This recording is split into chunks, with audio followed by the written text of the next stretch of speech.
Have you ever caught a strange glance, a deliberate tease, or the attention of a man you've only just met?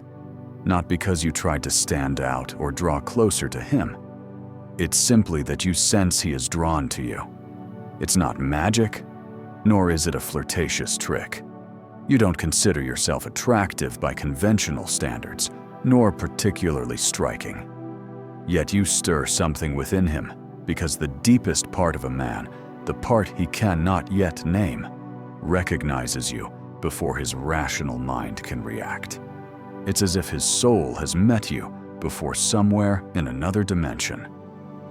So what is it within you that causes a man to grapple with emotions he cannot explain? Why does his soul stir before his mind can even form a question? In today's video, I will join you in unraveling this seemingly mystical phenomenon through the lens of Carl Jung's psychology, a place where the layers of the unconscious energies and archetypal memories operate more powerfully than any spoken word. Some insights may startle you, as you may have experienced them yourself. Stay until the end, as I will share profound practices to help you reconnect with your authentic feminine energy and live in the highest state of that inner feminine essence. Number 1. The collective unconscious. In the deepest recesses of the human mind lies a realm you cannot recall because you never truly experienced it. Yet it exists within you, silently operating, influencing how you love, fear, trust, or withdraw.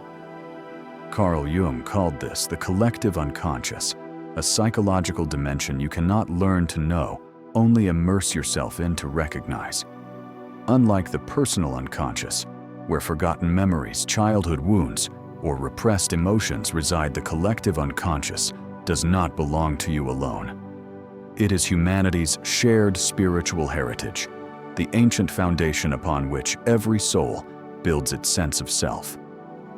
Jung likened it to a spiritual map imprinted in our minds at birth, a map that requires no one to redraw it, as it predates all language, culture, and individuality. Have you ever wondered why the myths of Greece, Egypt, China, or the indigenous Amazon, despite differences in time and geography, share similar archetypes, like the sacred mother, the fearsome shadow, the solitary hero, the betrayer, or the savior? These symbols are not products of individual creativity, but archetypes, primordial images, born from this collective unconscious. What makes the collective unconscious so powerful is not the secrets it holds, but the fact that you cannot control it with willpower. It's not something a man thinks about you. It's what operates within you, shaping emotions, reactions, and choices, even when he believes he's acting entirely consciously. One of our channel's followers once shared a story about her college reunion. She sat far from a male classmate she'd only spoken to a few times back then. After the reunion ended, he approached her, sat down beside her, and asked a question that caught her off guard. "Back then, didn't you often sit by the window?" She nodded, surprised he remembered. He smiled faintly and said, "I don't recall what we talked about, but back then, you always gave me this indescribable feeling. Seeing you walk in just now felt so familiar. It wasn't rooted in logical memory, but in a deeper layer of perception, where her image in his mind was no longer just an old friend, but a representation of something he had felt, but never articulated. You are not just yourself. You embody an invisible archetype in your inner world, and that creates an uncontrollable pull. The collective unconscious operates like a vast underground river beneath the thin crust of consciousness. It is the dwelling place of all that is ancient, primal, and essential. Jung described it as psychic patterns ingrained in the structure of the human brain. In other words, we don't learn to fear the dark, be moved by maternal love, or seek life's meaning. We are born with these inclinations. This universality fuels the strange resonance of symbols. In religion, culture, mythology, art, and love, When a woman enters a space with profound feminine energy, something a man's rational mind hasn't yet analyzed, the reaction he feels stems from the collective unconscious, where the archetype of the sacred feminine has lived for millennia. This is not mere attraction. It is an awakening of archetypal memory that a man's soul carries from birth, even if he was never taught to name it. Just as people dream of symbols like water snakes, light, or abysses without knowing why, the collective unconscious speaks in the language of images and emotions. Because it defies logic, it can draw you toward a person, a place, or a feeling you cannot explain with words. This is why many fall in love due to a feeling that cannot be named. The truth is, it's the soul recognizing something in the symbolic world before the mind can question it. A product manager at a major tech company once shared in a therapy session that he kept having the same strange, somewhat unsettling dream. In it, he was sitting in a high-rise office looking out at a city, aglow with lights. Suddenly, the lights went out. The phone on his desk rang, but when he picked it up, no one spoke. Then, at the end of the hallway, where the emergency exit should have been, he saw a boy about 7 or 8 years old, pointing at him and whispering, "You don't belong here." At first, he dismissed it as a random dream caused by work stress. But after the 4th night of the same dream, he felt unsettled. He began to feel disconnected from his job and the things that once excited him. The dream didn't explicitly tell him what to do, but it made one thing clear. Something in his current life no longer fit. Not because it was bad, but because it felt empty. To a conventional therapist, this might signal career-related anxiety. But through Jung's lens, the boy in the dream is an archetype, a symbol of the young, forgotten soul seeking to return. The boy came to remind him, "You've forgotten who you once were." Through those dreams, he began reflecting on the woman by his side and his current career. Slowly, like an underground stream seeping through the hard surface of his ego, he changed how he showed up. He stopped trying to control everything. He listened to his own emotions and those of his partner. And most importantly, he heeded the unspoken call from his inner world. We live in an era that exalts reason, logic, and proof. But perhaps that's why so many feel profoundly lost within. We've forgotten that much of what drives us lies not in the light, but in the unseen shadows, where the collective unconscious resides, remembers, and whispers. When a woman understands her role in awakening the collective unconscious, in a man she begins to live differently. She no longer performs to fit in, but starts listening to the deep call within. And when she lives true to her energy's essence, she unwittingly becomes a living symbol of something ancient that a man once knew, longed for, but forgot how to name. His soul recognizes her even before his mind can comprehend. The collective unconscious is not merely a concept to understand, but a space to experience. When you dream, when you're moved by a glance, when you feel something illogical yet true, that's when you're in dialogue with the collective unconscious. Not through language, but through resonance. Carl Jung taught us, until you make the unconscious conscious, it will direct your life and you will call it fate. The collective unconscious is that silent scriptwriter, but if you know it exists, if you recognize the symbols whispering in your emotions, you'll understand why some men react to you the way they do.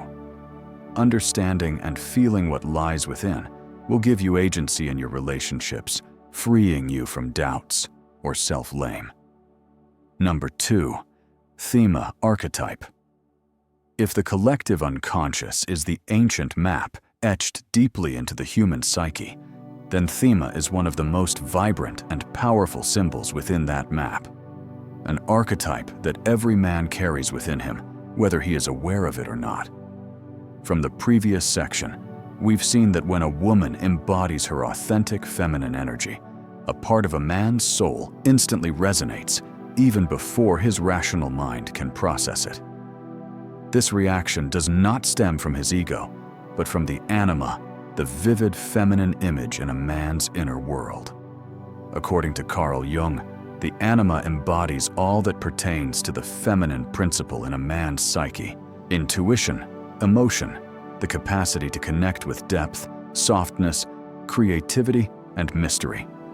She is not the ideal woman in a societal sense, but a primordial archetypal figure that a man has carried in his unconscious since the dawn of time.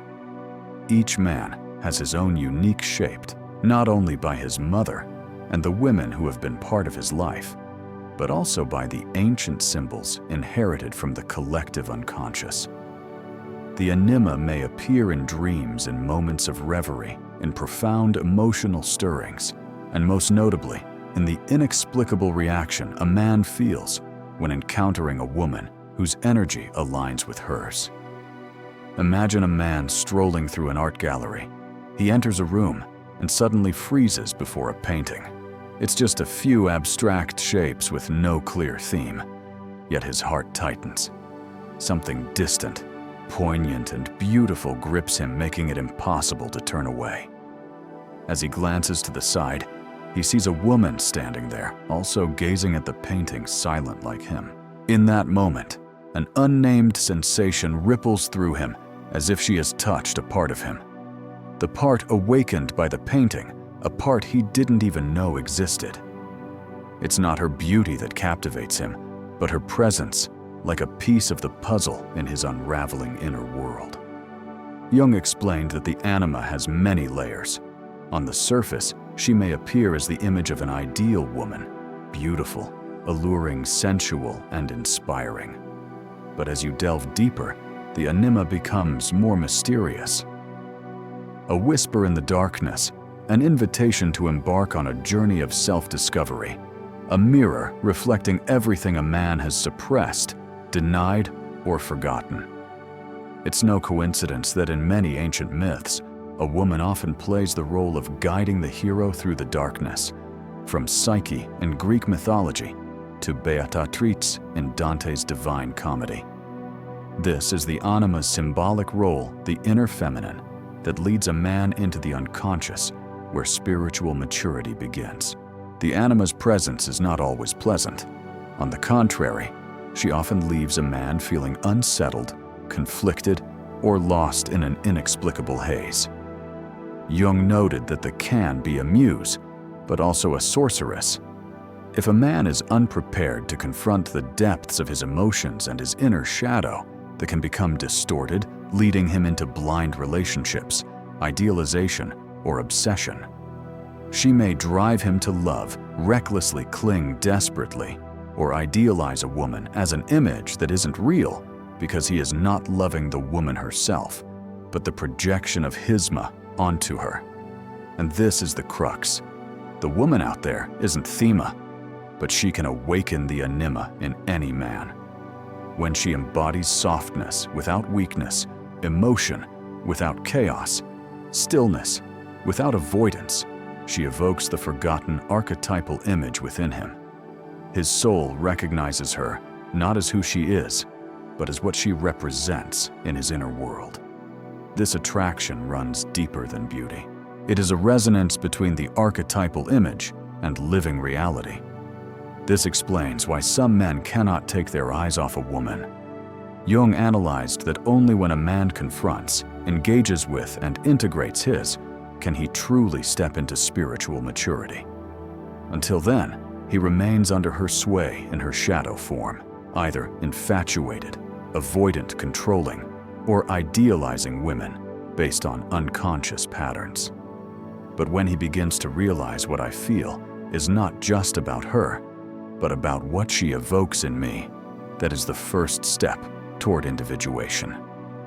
This insight not only helps a man understand himself, but also serves as a reminder to women. When you live true to your original feminine energy, you don't need to prove anything. Your presence alone is enough to awaken a soul's resonance in another. Number 3, why does the soul recognize before the mind understands? And that is what makes the experience with the anima so inexplicable. While the mind is still probing, confused, or even doubting its own emotions, the soul has already reacted from the very first moment. This reaction requires no time, no explanation. It is a profound recognition, like an echo from somewhere ancient, yet resounding clearly in the present. This is why a man's soul recognizes feminine energy before his rational mind can grasp what's happening. For Jung, this is not mystical. It is how the unconscious operates. When a man encounters a woman whose energy aligns with the anima within him, the unconscious instantly resonates like two sound waves of the same frequency meeting in midair. The rational mind, in contrast, is a latecomer. It relies on experience analysis, knowledge, and reasoning. But the unconscious is older than all of that. It existed before we had language, before we knew how to organize, interpret, or judge. In this case, the soul recognizes because it has always known while the mind doesn't understand, because it has never been taught. You may have heard an unfamiliar piece of music. You've never known its name or heard anyone speak of it. Yet something in its rhythm, its melody, moves you to tears, as if it awakens a memory that doesn't belong to time. That is how the soul knows, not through facts, but through resonance. When a man meets a woman who stirs something beyond reason, it's likely not because of who she is, but because she has awakened a part of his soul he had lost. This is why in many seemingly opposites attract love stories, feelings arise, not despite initial differences, but because of them. You've likely seen this in real life or classic romantic films. The protagonist meets someone they initially dislike because they seem incompatible or even opposite. Yet after rounds of bickering and teasing, they find their thoughts consumed by the other, and feelings blossom. It's not because they discover the other is better than expected, but because that person makes them feel something within themselves they cannot ignore.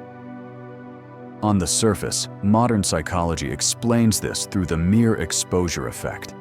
The more you interact with someone, especially someone you initially dislike, the more your brain builds familiarity, which can lead to fondness. But that's only the behavioral layer, the outer shell.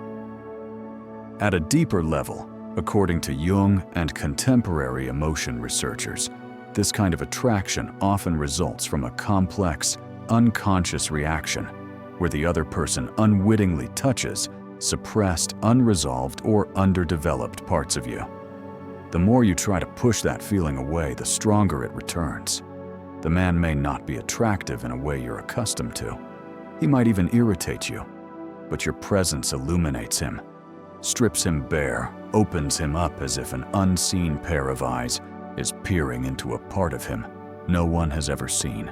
For a man, when his soul recognizes a woman at this level, the emotion is almost instantaneous. But if he has never explored his own inner life, his next reaction might be denial. His rational mind resists what it cannot control. He might think, I must be imagining this. How could I feel this way after just one conversation? And so the conflict begins. He pulls back. He feels familiarity, yet acts coldly. Because his mind can't find an explanation, it chooses to dismiss it. Neuroscience has shown that humans perceive energy within 1/500th of a second upon meeting someone faster than any rational analysis. In those initial moments, the brain labels what it finds striking. Carl Jung believed that intuition, one of the 4 psychological functions in his system, is the bridge between the unconscious and the conscious. It is the soul's wordless voice. Intuition doesn't tell a man this person is good or that person is dangerous. It simply delivers a sense that something here demands attention. When a man learns to listen to his intuition, he learns to hear the deepest parts of himself and you. So you might ask yourself, am I integrating or fragmenting myself in this relationship? If you find yourself increasingly disconnected from your voice, forgetting what makes you feel alive or what excites you, you may be caught in an inner project rather than a destined love. But if you're connecting more deeply with your emotions, learning to face your fears without running and speaking your truth even when it trembles, then you're not just loving, you're growing. By now you may wonder how to truly distinguish whether it's a fated love or if this man is simply there to awaken you. No more waiting. Below are specific guidelines to help you avoid confusion. Before we begin, I sincerely thank you for joining us on this journey. Your presence is a tremendous encouragement for us as we bring the authentic values of Jung's philosophy to more people. So please like and share this video to pass these lessons on to your loved ones and friends, or leave a comment saying, "I'm ready for the next step in this journey of awareness." Number 4, from that glance, how do you know they're meant for you? Not everyone can easily discern the difference between a destined relationship and an unfinished inner project. So how do you distinguish between a love born from the soul and one driven by unconscious programming beneath the guise of infatuation? The answer begins with you and the emotions that never lie. Carl Jung once said something I want you to hold close. The most terrifying thing is to accept oneself completely. The scariest thing is not facing another person, but confronting your entire self, both the radiant and the silent parts. In love, those neglected parts often speak the loudest. That's why you need an exercise not to test who the other person is, but to listen to who you are in that relationship. Start with a simple yet profoundly transformative act. Write down all the emotions that arise when you think of that person. Don't judge. Don't try to explain. Just record honestly. Do you feel relief or anxiety, peace, or a constant fear of abandonment? Are you able to be yourself? Or are you striving to maintain a version of yourself that's easier to love? These emotions are not conclusions.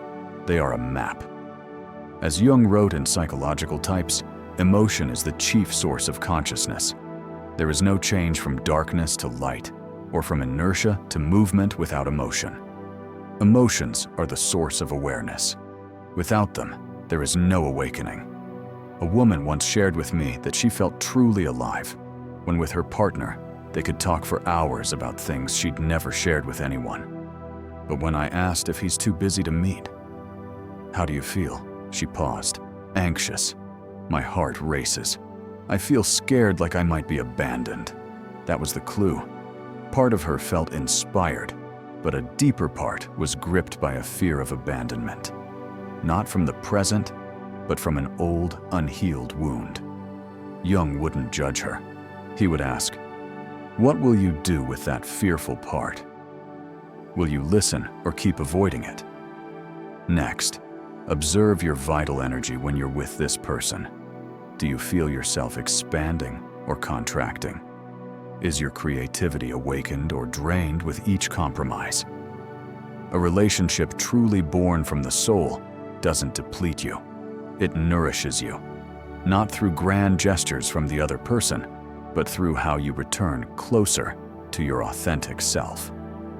Jung wrote, "A creative person has little power over his own life. He is not free. He is captive and driven by his daemon." Here, the diamond is not a demon, but your inner creative life force. A true love doesn't kill that force, it awakens it. Right, dare to face yourself with this final question. Does this relationship help me live more authentically, or does it pull me into emotional dependency? Don't fear the answer. The truth may hurt, but as Jung said, there is no coming to consciousness without pain. Not everyone who stirs your heart is someone you should hold on to. But everything that moves you is a doorway back to yourself. Sometimes once that door opens, you begin to see life through different eyes. You stop asking how to be loved and start living as if you are already worthy. That moment is when you step into the true depth of attraction. Number 5, the key to attracting what you dream of. The profound attraction a woman awakens in a man, if you've ever felt it. It's not magic. Nor is it a superficial effect of hormones or a glance. It's the call of individuation, the process. Jung considered the deepest mission of every human to return to and become your truest self, most totally. And the starting point of that journey is a seemingly simple truth. Love yourself. Dare to live authentically, truthfully, and with depth. A woman steps into her most authentic state of attraction, not when she tries to be loved, but when she dares to choose what no longer serves her. When she sets boundaries, she says no to things that once defined her life. She doesn't rebel or reject life. She simply says yes to the part of her soul she had traded away for acceptance. And from there, the shift begins. The journey of individuation always involves loss. Jung made it clear. To rest in the comfort zone of the collective opinion is to evade the call of individuation. When you dare to step away from the mold you once fit into family, friends, community, societal roles, there's a price. You may lose relationships that once meant everything. You may be misunderstood, isolated, called selfish, or changed. But all of this is the necessary death of the old self, allowing the deeper soul to step into the light. I recall a viewer who shared on our channel that after ending a 7-year relationship, she felt an immense loneliness. She lost her partner, the friends she'd neglected, while immersed in love, and even her favorite habits. But in that empty desert, she began to hear what she'd never heard before, her inner voice. She realized how far she drifted from herself and her meaningful relationships, all because she dared to walk away from what pulled her away from her true self. Let me tell you something remarkable. When you stop trying to hold on to what no longer fits, you begin to attract the right people.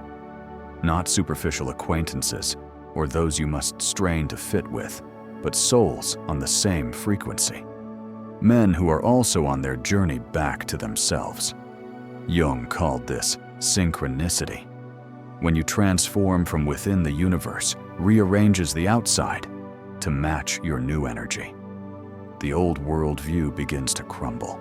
You no longer believe everything must be rationally understood to be true. Your intuition sharpens. You dream more. And those dreams are no longer chaotic nonsense. They become symbols, messages. Jung believed dreams are the small hidden door in the deepest and most intimate sanctum of the soul man and his symbols. A woman in the process of awakening realizes that wisdom isn't about knowing everything, but listening to what she doesn't yet understand. She listens to her dreams, her body, and the strange emotions that arise when entering a room or hearing a piece of music. From there, she navigates by an inner compass, not an external schedule. As she goes deeper, she begins to understand the archetypes operating within her. When she feels overflowing with creativity, passion, and healthy desire, the archetype of the lover may be active. When she yearns to connect and nurture others, the mother archetype speaks. When she feels drawn to solitude, reflection, or withdrawing from the crowd, the wise woman archetype is guiding her. These archetypes are no longer rigid molds, but a living language helping her understand herself and chart her path forward. Do you feel a powerful urge to listen now? Are you beginning to trust an intuition you once dismissed? If the answer is yes, you are very close to the heart of transformation. Don't fear if those around you don't understand. Don't panic if you feel you no longer belong to the place you once called home. Boredom with the familiar is a sign you're moving towards something truer. Jung said, "We cannot change anything unless we accept it. Condemnation does not liberate, it oppresses. Change doesn't come from forcing yourself to become someone else. It begins with the courage to accept that you are already different. From there, you begin to restructure everything, not according to others' expectations, but according to the truth within you. A woman restructuring her life doesn't need elaborate plans. She starts by saying yes to what's right. by tidying her living space, by stepping out alone in the early morning, by writing down her dreams, by accepting she is no longer the old self, and letting go of hoping others will understand. This restructuring isn't a loud earthquake. It's a series of small, persistent, quiet, irreversible changes. And that's how she steps into her true life. No longer borrowing beliefs, no longer living someone else's dreams. Each step, however solitary or unsteady, is a step toward a world where she is herself without needing permission. You no longer need to find someone to fill a void, because within you, you've built a life worth living. From that place, you begin to attract what you once longed for, in lack always striving, but never reaching. When you need too much, you push the natural flow away. But when you no longer need, you become a magnetic force for the good. And wholeness comes when you attract healthy relationships. People come stay and genuinely connect with you because they see your completeness. They feel that being near you doesn't mean carrying your emotions. They don't need to prove anything. They can be themselves, and so can you. You begin to attract opportunities aligned with your true nature because you no longer act just for validation. You move from clarity, no longer dragged by the fear of being left behind. This makes you more decisive, deeper, and more creative. You attract sincere, unconditional love, free from manipulation. You draw honest, stable, authentic people because you've stopped pretending to be loved. You attract those who love not because they can make you happy, but because they are already happy for and want to share that with you. But even in this phase, when things start to clarify, there's one question you must pause to ask. Is the attraction you feel, or that he expresses, rooted in true presence? Or is it just an unconscious projection onto the other? Jung called this one of love's most powerful illusions. When you don't love the real person, but the part of yourself reflected in them, he may evoke the image of an absent father or a part of you you've yet to fully live. Your softness, wildness, empathy, or instinct.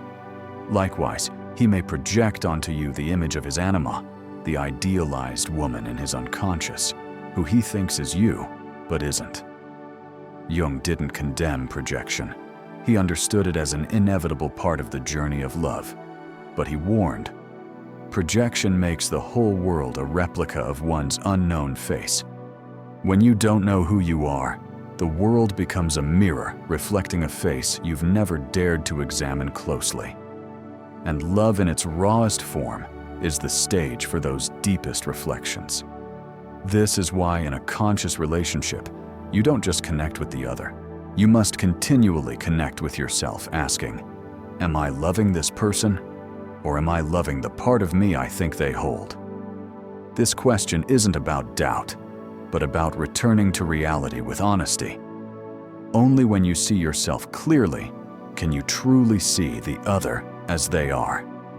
This is the love of two free individuals, not two people trying to patch each other's wounds, but two who have stepped out of emotional dependency, learned to live authentically, fully, slowly, and deeply. And so they choose each other, not out of need, but out of desire, not to fill a void, but because both have already learned to love themselves wholly. Love then is no longer a reward for being good enough. It is the natural resonance of two souls vibrating at the same frequency. They don't cling to each other. They don't try to control each other. They don't stay together out of fear of loss. They choose to stay every day because among countless options, they still choose each other. It's no longer a necessity. It's a conscious companionship. And the beauty is, when you're in this state, even if someone leaves your life, you don't collapse. Because you know, love doesn't define your worth. It only reflects what you already carry within. You'll still hurt, but you won't lose yourself. And then other worthy things will come. Not on a schedule, not by a script, but in the moment you stop craving and start loving yourself. Love isn't a blazing spotlight illuminating every path. It's a quiet glow, like a small candle, just enough to see the next step. It doesn't promise safety. It doesn't guarantee a destination, but it leads you to the only place you need to go yourself. When a man is drawn to you inexplicably, or your heart stirs for someone, remember that it's a call to see the part of you being revealed. Not every man who moves you will stay. Not every relationship will bring happiness, but if you dare to face what it awakens, you'll never leave the journey empty-handed. If this video resonates with you, please subscribe to the channel and turn on notifications today. I also want to leave you with a question to sit with yourself, one that could transform your relationships if you dare to answer it with your heart. Are you ready to embark on the journey of understanding yourself and awakening the wholeness within?